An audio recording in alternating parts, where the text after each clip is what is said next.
बंदे जी, मेरा प्रश्न ये था कि कभी-कभी जैसे मेडिटेशन करते हैं तो उस समय ध्यान लगता है और कभी-कभी जब नहीं लगता है तो अगर कोई धर्म का पुस्तक पढ़ रहे हैं तो उसमें ज़्यादा कंसंट्रेशन रहता है, तो वो भी ध्यान का पार्ट हो जाता है क्या? वो भावना में आएगा क्या?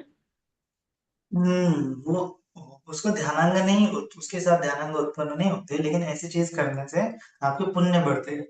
फिर ये पुण्य आपके ध्यान उत्पन्न करने के लिए सहायक बन जाते हैं, हेतु प्रत्यय बन जाते हैं। इसीलिए मैंने बहुत बार कहा है कि जैसे ध्यान नहीं लग रहा है तो आपको ज्यादा से ज्यादा पुण्य अर्जित करना चाहिए। जब पुण्य हो जाएंगे तो ध्यान, जैसे ही ध्यान को बैठेंगे तो ध्यान लगने लगता है।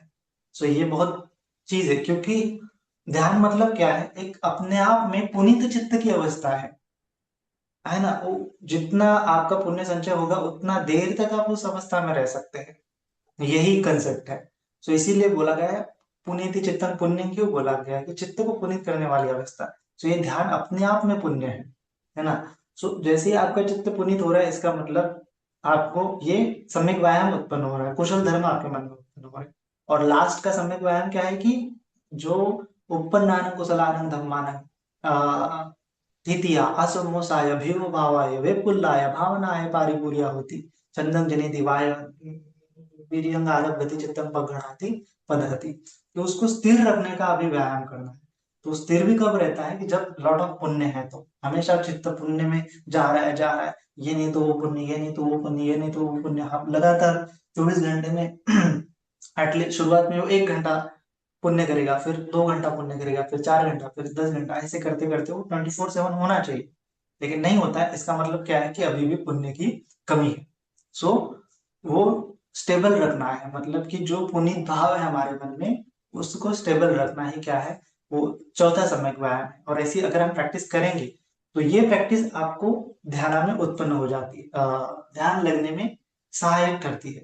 जितनी देर आप मन को एकाग्र करते हुए बुक पढ़ रहे हो, फिर धीरे धीरे ये बुक पढ़ने की साधना ही आपकी, अगर आप उसकी जगह दूसरा कोई एक आलम्बन लोगे और उसके ऊपर मन को स्थिर करोगे तो उतना देर रहेगा मन वहां पे स्थिर। इसका मतलब उतना अच्छे से वो वितर्क को पकड़ पाएगा, उतने अच्छे से वो निमित्त को पकड़ पाएगा, और उतने अच्छे से वो प्रीति सुख एकाग्रता में रह पाएगा। ध्यानांग उत्पन्न होते, तो ये सारी चीजें मैटर करती है ना। छोटा से छोटा दिया हुआ दान भी मैटर करता है। बोला जाता है कि वो वेस्ट नहीं जाता है कभी, है ना। तो इसीलिए एकदम उत्साही होते हुए, ठीक है, नहीं लग रहा है ध्यान तो पुण्य करो, उत्साही होते हुए ज्यादा से ज्यादा, ताकि ये चीज मुझे ध्यान की तरफ लेके जाए, ये चीज मुझे निर्वाण की तरफ लेके जाए, है ना। इस प्रकार से आपको कुशल कर्म करते जाना। नमो बुद्धाय, जय भीम बंदे जी। हमको ध्यान करते समय 15-20 मिनट बाद थोड़ा कान में ऐसे थोड़ा फुरफुरी मागल ऐसे चलता रहता है, तो हम बराबर देखते रहते हैं, मतलब इधर उधर कुछ नहीं, मतलब ज्यादा एफर्ट लगाते हैं, जैसे देखते हैं वैसे देखते रहते हैं।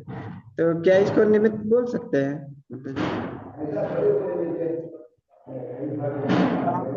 एक्चुअली क्या है कि उसके आधार पर जो मन में आपने ग्रहण किया है वही मैं बोल रहा हूँ। आपको अभी विपස්සना नहीं करनी है, आपको निमित्त को देखना है। निमित्त को देखने का मतलब कुछ मन तो कुछ ग्रहण कर रहा है, पहले तो जो मन ग्रहण कर रहा है उसके ऊपर आपको जानना है, उसका परीक्षण करना है कि मन क्या चीज को ग्रहण कर रहा है, कैसे ग्रहण कर रहा है।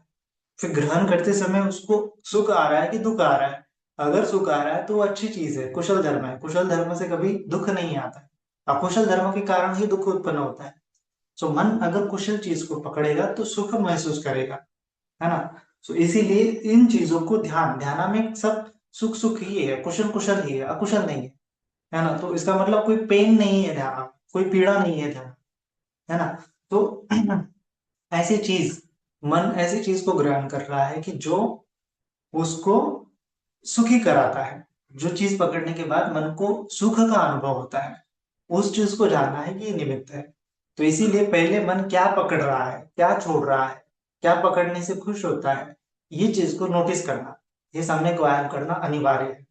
फिर तब जाके सम्यक व्यायाम, सम्यक सती, सम्यक समाधि है ना। सम्यक व्यायाम ही नहीं घटित हो रहा है और डायरेक्टली हम उपेक्षा की अवस्था कर ही नहीं सकते।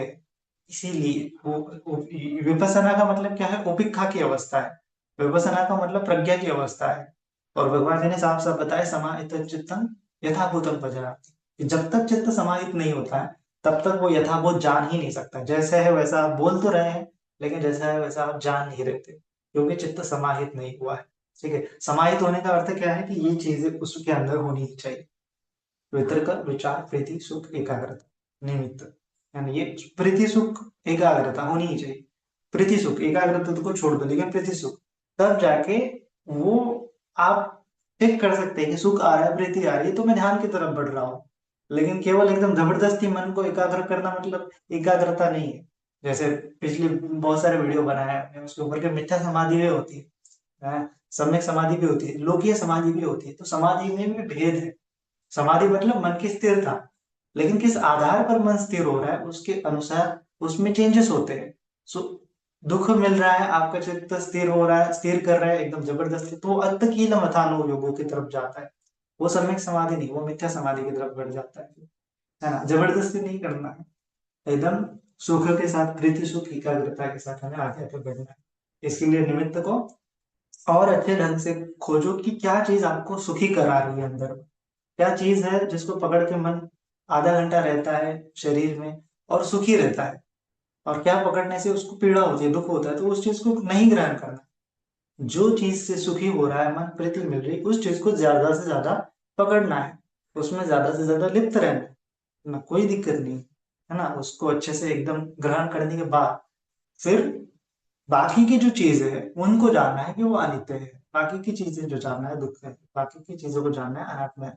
फिर धीरे धीरे धीरे ये प्रीति सुख में बदल जाती है, सुख उपेक्षा में बदल जाती है। फिर अपने आप ये छूट ही जाता है, सुख दुख छूट जाता है चतुर्थ ध्यान में। तो उसका ज्यादा टेंशन नहीं लेना है कि इस प्रीति के प्रति मेरे आसक्ति बन जाएगी, उसका टेंशन लो ही मत आप, है ना। वो अपने आप छूट जाता है ना। सो टेंशन लेने की बात नहीं है, एकदम आराम से, एकदम रिलैक्स से, एकदम सुख के साथ, एक प्रसन्नता के साथ आपको प्रैक्टिस करनी है। जैसे विपश्यना करते हैं, आनापान करते हैं, तो सांस ना जैसे बहुत बीच बीच में लंबी सांस लेनी पड़ती है, भारी बीच बीच। और एक है वो धारा, वो भी पूछना था। या प्रश्न क्या था आपका, मुझे सुनाई नहीं दिया। मेरा जैसे अपन आनापान करते हैं या साधना, हाँ, साधना में बैठते हैं तो सांस भारी हो जाती है मेरी, तो बीच बीच में मुझे लंबी सांस लेनी पड़ती है बीच बीच में। तो ऐसा क्यों होता है? और वो धारा प्रवाह वो कब आती है, वो भी पूछना था। जब वो आपको ही, इसीलिए कल का जो वीडियो था कम्बठान के बारे में, आपको वो खोजना पड़ेगा ना कि क्या करने से मेरा मन सुखी होता है। ये किसी को तो थोड़ा सा देखने से भी होता है, किसी को नहीं होता है, किसी को बार बार प्रयास करने पड़ते हैं। सो ये आपके ही प्रयत्न के ऊपर है कि आप उसको खोजना है कि क्या करने से मेरे अंतर मन में शांति मिलती है, प्रीति सुख मिलता है, एकाग्रता आ जाती है, प्रसन्न रहता है। ये आपको खुद खोजना है, खुद फाइंड आउट करना है ना। और जो चीज से आपको प्रसन्नता मिलती है, प्रीति मिलती है, सुख मिलती है, उसको बार बार करना है। यही निमित्त है ना। इसी को आपको खोजना है। यही काम है, दूसरा तो कोई काम है ही नहीं ना। ये हम कर रहे हैं, ध्यान साधना करने का मतलब ही क्या है फिर? ध्यान साधना करने का मतलब ही वही है कि ये पांच चीजों को हम खोज रहे हैं, वितर्क विचार प्रीति सुख एकाग्रता हमारे मन, और उसको डेवलप कर रहे हैं। या कुछ भी करने से, कुछ भी करो, यू अडॉप्ट एनी मेथड, लेकिन ये पांच चीजों को मन में उत्पन्न करो। वही आपका कर्मठान है, वही आपका निमित्त है, वही आपका ध्यान है ना। सो इसीलिए वो नहीं सोचना है कि क्या करना है क्या नहीं करना है, खोजना है आपको। क्या खोजना है? ये प्रीति सुख एकाग्रता को, ये तीन चीजों को खोजो। फिर ये तीन चीजों को खोजने से आपको वितर्क विचार अपने आप मिल जाएंगे, अपने आप निमित्त आपको पता चल जाएगा, है ना। सो इसीलिए क्या खोजना है? प्रीति सुख एकाग्रता। किन कारणों की वजह से आपको प्रीति सुख एकाग्रता मिल रही है ना, उन कारणों को ज्यादा से ज्यादा करना है, खोजना है। किन संवेदनाओं की वजह से आपको प्रीति सुख में एकाग्रता मिलती है, किस जगह भी मन रखने से आपको प्रीति सुख एकाग्रता मिलती है, क्या ग्रहण करने से, कौन सा शब्द, कौन सा रंग, कौन सा रूप, कौन सा स्पर्श, किस प्रकार से, है ना, आपको करने से प्रीति सुख एकाग्रता मिलती है। वही चीज को दोहराना है, उसको ही ध्यान बोलते हैं, है ना। कुछ भी हो सकता है वो, लेकिन हम सांस के ऊपर कर रहे हैं, संवेदनाओं के ऊपर कर रहे हैं, तो संवेदनाओं में भी, सांस में भी इस प्रकार से करना है कि जिससे मुझे सुख मिले, जिससे मुझे मन एकाग्र रहता है, मन भटकता नहीं, जिस आधार पर और वही आपका निमित्त है फिर, है ना। ऐसे करेंगे तो आपको वो निमित्त मिलेगा। ठीक है। सो ये नहीं पहले कि निमित्त खोजो फिर ये मिलेगा, इस उल्टी प्रोसेस करो कि पहले प्रतिसुख एकाग्रता खोजो, फिर उसके बाद जिस आधार पर प्रतिसुख एकाग्रता हो रही वही आपका निमित्त है, फिर उसको अच्छे से डेवलप करो, उसको अच्छे से बढ़ाओ। ठीक है। ठीक है। बार बार बार प्रवचन को सुनो आप, ठीक है, बार बार इसका चिंतन मनन करो। फिर से कनेक्टेड रहो, हम भी अगले वीडियो में देखेंगे कभी कभी कि कैसे होता है क्या होता है, फिर धीरे धीरे आपको पता चलता रहेगा। ठीक है, कोई दिक्कत नहीं। तब तक आप अच्छे से जो पुण्य कर सकते हो वो करते जाना है। Next question. वंदना में भंती जी। मंगल हो, सुखी हो। भंता जी, अपने मन में बहुत सारे विचार जागते हैं। उसमें हमें हम्म, निमित्त ग्रहण कराना है, सिलेक्ट करना है। तो वो सिलेक्ट हम्म। करने के लिए ध्यान करने से पहले ही सिलेक्ट करना है क्या? वो जो कुशल हो, जो हमको मन को स्थिरता देने वाला हो, तो ध्यान शुरू करने से पहले ही निमित्त ग्रहण करना है क्या? हाँ, वो तो है कि ध्यान शुरू करने से पहले तो ये आपको कमर लेना है, आलम्बन लेना है। लेकिन हाँ। जैसे आपकी सांस, आपका सांस निमित्त नहीं है, सांस हम ये आलम्बन है, सॉरी सांस क्या है, आलम्बन है, इसको कमठान आलम्बन बोलेंगे। इसका प्रैक्टिस जब हम करने लगते हैं तब जाके निमित्त उत्पन्न होता है। मतलब निमित्त क्या है, ध्यान के बीच में जो ध्यान कर रहे हैं इसका मतलब हम निमित्त को डेवलप कर रहे हैं एक्चुअली। ये ध्यान के पहले चूज करने की अवस्था नहीं है। जो आलम्बन पे हम ध्यान कर रहे हैं उस उसमें निमित्त खोजना है। जैसे सांस के ऊपर ध्यान कर रहे हैं तो सांस कैसे मन ग्रहण करता है ना, मन किस प्रकार से सांस को ग्रहण कर रहा है और किस प्रकार से ग्रहण करते हुए वो प्रीति सुख एकाग्रता का अनुभव कर रहा है ना। सो जो जिस प्रकार से आपका मन सांस को ग्रहण कर रहा है वही आपका निमित्त है। तो ये क्या है, केवल सांस को ग्रहण करने की प्रक्रिया है या फिर प्रोसेस है ना। और उसको हमें अच्छे से जानना है कि मन इस समय में कौन सी प्रोसेस कर रहा है कि जिसके माध्यम से वो शांति को महसूस कर रहा है, सुख को महसूस कर रहा है, प्रीति को महसूस कर रहा है ना। और वही चीज आपका वितर्क विचार है या फिर वही चीज आपका निमित्त है। ठीक है। यही सहमत भावना भी यही होती है। सहमत हम्म। भावना करके, सहमत भावना यही होती है ना। हाँ, शमत भावना यही है। और एक्चुअली विपස්සना भी इसी में है, लेकिन वो क्या होता है कि एक्चुअली हमें नहीं समझ में आया ना विपश्यना क्या होती है, इसीलिए तो हम मुक्त नहीं हुए। जिस दिन समझ में आया उस दिन मुक्त हो जाते हैं। सो हमें ये रिकॉग्नाइज हमेशा ध्यान में रखना है कि हमें अभी तक नहीं समझ में आया। ठीक है। इसीलिए आपको मैं हमेशा कहता हूँ कि हमें हमारे अज्ञान को रिकॉग्नाइज करना है। जितना हम रिकॉग्नाइज करेंगे इन चीजों को उतना हम सीखेंगे। अगर हमने रिकॉग्नाइज ही नहीं किया कि मैं नहीं जानता हूं तो आप कभी नहीं सीख पाओगे कि विपश्यना क्या होती है, सम्यक समाधि क्या होती है। तो इसीलिए जानना है कि अभी मुझे पता नहीं है। पता नहीं है तो क्या करना है, फिर दूसरी चीज उसको खोजना है अंदर मन में। धम्मं कायेन पश्यति का मीनिंग क्या है कि धर्म को काया के माध्यम से जो हम कर रहे हैं उसके माध्यम से जानना है कि हाँ ये सम्यक दृष्टि है, ये सम्यक संकल्प है, ये सम्यक व्यायाम हो रहा है, ये सम्यक समाधि हो रही है। ये आपको खुद काया के माध्यम से जो आप कर रहे हैं सिटिंग मेडिटेशन उसमें आपको वो खोजना है आर्य अष्टांग योग मार्ग। और नहीं मिल रहा है ऐसा आपको रिकॉग्नाइज करना है, मिल रहा है तो भी रिकॉग्नाइज करना है। हाँ, ऐसे करने से हो सकता है ये सम्यक व्यायाम है, हाँ हो सकता है कि ये सम्यक समाधि है। तो ऐसा आपको रिकॉग्नाइज करना है। और जब तक नहीं मिलता है तब तक उस पर बिलीव नहीं करना है, करते जाना है, खोजते जाना है, खोजते जाना है, फिर अपने आप आपको मिल जाएगा, अपने आप आपका बिलीव बनता चला जाएगा। ठीक है। तो ध्यान करते समय आपको ये चीजें खोजनी है, मेन इंपॉर्टेंट पॉइंट, है ना। साधु साधु, वंदना बोलते हैं।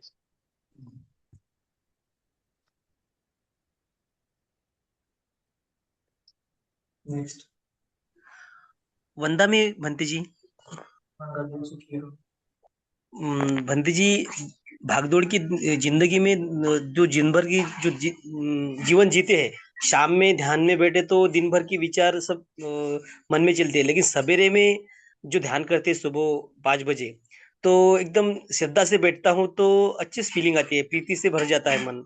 लेकिन शाम को ऐसा नहीं होता। तो ये किस तरह से होता है? ये श्रद्धा तो शाम में भी है, सुबह में, हर वक्त श्रद्धा है, लेकिन सवेरे में बैठा तो बहुत अच्छी फीलिंग आती है कि मैं आज ध्यान में बैठा हूँ, भगवान के गुण स्मरण करता हूँ, इतिपिसो भगवा, ऐसा अर्थ मन में दोहराते दोहराते अच्छी तरह से साधना होती है, कोई भी दुखद फीलिंग नहीं होती, सब सुखद सुखद ही फीलिंग होती है। लेकिन शाम में जो दिन भर की किसी से संपर्क हुआ, कोई बात की घटना घटी, कोई बात की घटना घटी, तो वो जल्दी से आती है, तो कि उसको अपन ये निमित्त कह सकते हैं क्या, वो घटना को या श्रद्धा को, ऐसा मुझे पूछना था। नहीं, वो तो है ही, लेकिन उसको ध्यान का निमित्त नहीं बोल सकते हम। वो तो केवल भटक रहा है मन, है ना। मन एकाग्र नहीं है तो उसको निमित्त कैसे कह सकते हैं हम, है ना। जब हजारों विचार आपके मन में आ रहे हैं तो मन एकाग्र है ही नहीं ना, तो उसको आप निमित्त कैसे कह सकते हैं। ठीक है, जिस आधार पर मन एकाग्र हो रहा है, स्थिर हो रहा है, शांत हो रहा है, वह आधार मतलब आपका निमित्त है। निमित्त मतलब मन का आधार है ना, कि जिसके आधार पर मन शांत हो रहा है, सुखी हो रहा है, एकाग्र हो रहा है। शांत हो रहा है, सुखी हो रहा है, एकाग्र हो रहा है, ये आपको हमेशा ध्यान में रखना है। जिस आधार पर जो करने से मन शांत हो रहा है, सुखी हो रहा है, एकाग्र हो रहा है, वही आपका ध्यान निमित्त है ना। इसके अलावा मतलब मन भटक रहा है, मन को अभी निमित्त नहीं मिला है एकाग्र होने के लिए, है ना। मन को अभी निमित्त नहीं मिला है एकाग्र होने के लिए, और जिस समय में मन एकाग्र हो गया इसका मतलब उसको निमित्त मिल गया, है ना। ये चीज है, तो आपको करना है और करके देखना है कि क्या चीज मेरे मन को शांत कर रही है, और उसी चीज को आपको बढ़ाना है, और डेली डेली करता है। तो सुबह जिस प्रकार से आप बोल रहे हो कि आपको अच्छा लगता है, सो क्या करने से आपको अच्छा लग रहा है वही आपका निमित्त है। फिर उसको शाम में भी करने की कोशिश करो कि वही सेम। सुबह आप जैसे सांस लेते होगे तो सांस के आधार पर आपको अच्छा लग रहा होता है, तो शाम को भी सांस लेते हुए प्रीति सुख एकाग्रता को फील करने की कोशिश करो। फिर वो फील होंगे, फिर वो निमित्त उत्पन्न होगा, फिर सुबह जैसा फील होता है शाम को भी सेम फील होगा। वही तो निमित्त ही आपको फील हो रहा है, वो वितर्क विचार ही आपको फील हो रहे हैं, और वो ध्यानांग ही आपको फील हो रहे हैं। और डेली डेली अगर वही सेम सेम फील करते जाओगे तो वो गहन होता चला जाएगा, बढ़ता चला जाएगा, एकदम और ज्यादा इंटेंस होता चला जाएगा, है ना। उसकी घनता बढ़ती है ना। तो इस प्रकार से है। तो कोशिश करनी है कि पहले तो फाइंड आउट करो कि जस्ट सुबह में किस आधार पर मन शांत होता है, क्या करने से मन शांत होता है, फिर वही चीज आपको रिपीट करनी है शाम को भी। नेक्स्ट।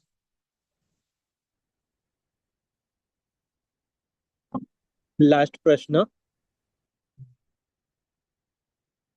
वंदा भी आदरणीय पूजनीय बनते जी। बनते जी बहुत ही अच्छा समझाते आप, बहुत अच्छा समझाया, आज बहुत क्लियर हो गया।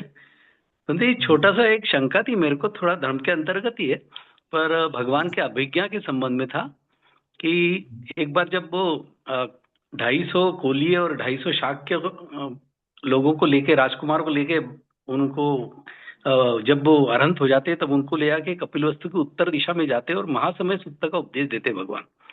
तो ये महासमय सूक्त में सारे देवताओं का परिचय देते, उनकी शक्तियों का परिचय देते, तेज का परिचय, रंगों का परिचय, ये देते देते सब पूरा हो जाने के बाद सारे देवता को होने के 10 लोग धातु के आते हैं देवता। तो उसके बाद सबसे आखिरी में मार आता है। तब वो मार जब आता है क्रोधित होके, तब भगवान अपने विष्णु को बोलते हैं, जो 500 अरहंत रहते हैं उनको, कि एकदम आप अलर्ट हो जाओ, सजग हो जाओ, क्योंकि मार उसकी भयंकर सेना के साथ क्रुद्ध होके यहाँ आ धमका है। तो ये मुझे प्रश्न उठा कि जब अरहंत है ये, तो उनको मार से कोई तकलीफ ही नहीं, कुछ बिगाड़ ही नहीं पाएंगे, तो भगवान ने ऐसा क्यों कहा होगा? हाँ नहीं, एक्चुअली क्या होता है कि मार हमेशा आता है, बहुत बार तो भगवान बुद्ध जी को डिस्टर्ब करने के लिए भी आता है मार, है ना। लेकिन वो रिकॉग्नाइज करते हैं अनंत लोग कि हाँ ये मार है, और जिस क्षण में आपने रिकॉग्नाइज कर लिया मार, उस क्षण में मार की शक्ति गायब हो जाती है। अगर आपने रिकॉग्नाइज नहीं किया मार को तो वो आपके ऊपर हावी हो जाता है, जैसे बलवान मनुष्य कमजोर मनुष्य को उठा के फेंक देता है ना। उस प्रकार से मार आपके ऊपर हावी होता है कि जब आपके मन में सती नहीं है तब, है ना। सती पुरुषार्थ चाहिए और प्रज्ञा चाहिए। तो प्रज्ञा मतलब रिकलेक्ट करना, सती मतलब जानना कि क्या हो रहा है क्या नहीं हो रहा है, और पुरुषार्थ का मतलब स्थिर रहना। तो तीन चीजें हैं, तो मार आपको डगमगा नहीं सकता। तो भगवान जी ने बोला कि जैसे हवा की वजह से जो विशाल पर्वत राज है उसको हवा हिला भी नहीं सकती, बड़ा से बड़ा तूफान आदि हिला नहीं सकता, उस प्रकार से मार आया भी तो चित्त अकंपित रहता है। कब? कि जब आपके पास सती पुरुषार्थ और प्रज्ञा है तो इसीलिए इस सती संप्रजन्य को न रिंजति बोला गया है। तो अनंत में भी क्या होता है कि उनका चित्त, मतलब हमारी चित्त की विशेषता ऐसी होती है कि वो एक टाइम में एक ही चीज को जान सकता है। तो एक टाइम में एक चीज को जान रहा है तो दूसरी चीज के प्रति उसकी सती नहीं रह सकती उस समय में। तो इसीलिए भगवान जी, जब वो सभी सभी भगवान जी को सुन रहे हैं तो उस समय में मार आ सकता है। ठीक है, तो भगवान जी सबको अलर्ट करते हैं कि आपका ध्यान सती को बढ़ाओ, कि आजू बाजू में भी मार है करके, मार सेना है करके। तो इस प्रकार से होता है। तो भगवान जी को भी बहुत सारे, जैसे मुगला नंदी जी को भी बहुत बार मार आया है। उनकी स्टोरी ये है कि वो जानते हैं कि मार मेरे पेट में है, फिर वो दरवाजे पे है, फिर चला गया, है ना। भगवान जी पे जानते हैं मार आया। और एक समय में पिंडपात करने के लिए गए तो उस गांव में मार ने सबको बता दिया था। तो मार हमेशा भगवान जी के रास्ते में आता रहता है, लेकिन अनंत फिर उससे हावी नहीं होता और अनंत के ऊपर। अनंत उसको चुटकियों में दूर कर सकते हैं, ऐसा होता है। केवल जी सती आ गई तो वो दूर हो जाता है। हमारी बात ऐसी नहीं, हमें तो बहुत प्रयत्न करने पड़ते हैं तब जाके जी वो दूर हो। जी, धन्यवाद भंते जी। साधु साधु साधु।